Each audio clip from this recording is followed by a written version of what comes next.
মানে বাস্তব জীবনে ঘর কার ভেঙেছে?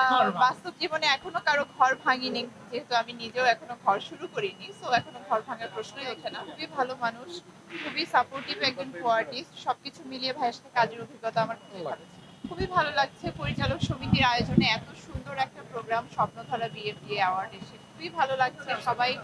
সবার সাথে অনেকদিন পর দেখা হচ্ছে। আর সবচাইতে ভালো জিনিস হচ্ছে, অ্যাওয়ার্ডের সবচাইতে ভালো জিনিস যে কাজের প্রশংসা পাওয়া যায়, কাজের সম্মানটা পাওয়া যায়। সো যারা অ্যাওয়ার্ড পাচ্ছে তাদের জন্য অনেক শুভকামনা। খুবই ভালো লাগছে। ভাইয়ার সাথে অনেক কাজ না, ৩টা কাজ করা হয়েছে। তো ৩টা কাজের জার্নি খুবই ভালো ছিল। ভাইয়া একজন খুবই ভালো মানুষ, খুবই সাপোর্টিভ একজন আর্টিস্ট। সবকিছু মিলিয়ে ভাইয়ের সাথে কাজের অভিজ্ঞতা আমার খুবই ভালো ছিল। মানে বাস্তব জীবনে ঘর কার ভেঙেছে? বাস্তব জীবনে এখনো কারো ঘর ভাঙিনি, যেহেতু আমি নিজেও এখনো ঘর শুরু করিনি, সো এখনো ঘর ভাঙার প্রশ্নই ওঠে না। ইন ফিউচারে কি করব এখনো জানি না। তবে কখনোই ঘর ভাঙার প্ল্যান নেই আসলে। গুঞ্জন। কখনোই না, এটা একেবারেই মিথ্যা কথা।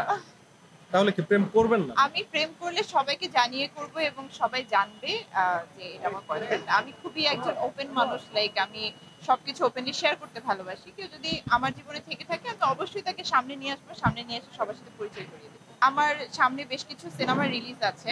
ডিপজল ভাইয়ের প্রোডাকশনেই 2টো সিনেমা রিলিজের অপেক্ষায় আছে। তাছাড়া আরো বেশ কিছু কাজ রিলিজের অপেক্ষায় আছে। তো সবকিছু মিলিয়ে একটা সামনে একটা ব্যস্ত সময় যাচ্ছে এবং রোজার কোরবানির ঈদের পরে আমার একটা খুব ভালো প্রজেক্টের প্ল্যান চলছে। তো সবকিছু মিলিয়ে ইনশাআল্লাহ একটা ব্যস্ত সময়